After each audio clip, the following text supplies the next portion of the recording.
आता काढायचेत नारळ. मग आता काठीला आम्ही खुरपं बांधले आणि या खुरप्यानं मस्तपैकी नारळ पडायचे. इकडून गोप्या, हे गोप्या वर जा. हो भावा नारळ पाडतोय बा आता. हो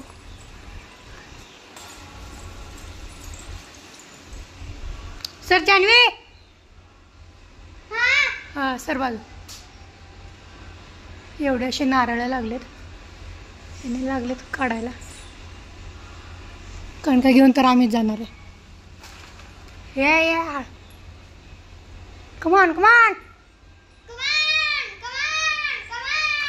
बोरगावचं पाणी मैल भैयाच्या तिकडं पडलं. जानवी इकडे या. नारळ पडाल डोक्यात तिथं उभं बसा.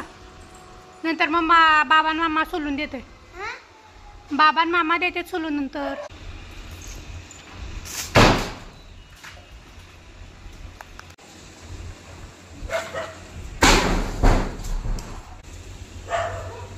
काला गोपाल काढला काढला काढला.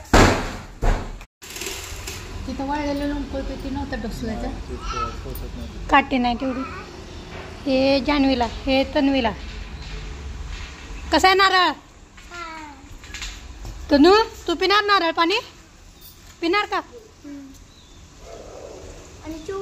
चिवाचा काढतोय मामा. वर अडकला ना तो काढतो. हा 4 आला. अजून ते वरचं काढायला लागेल आपण. आता सध्या 4च काढले, बाकीचे थोड्या वेळानं काढायचे. चिवड्याला बोलवते नारळ पाणी प्यायला.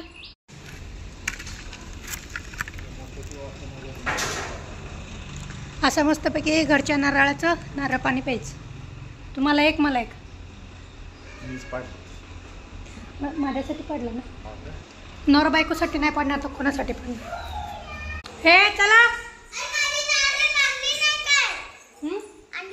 आणलेत नाही. जा तिकडं मागं घेऊन जा. जा मागं घेऊन.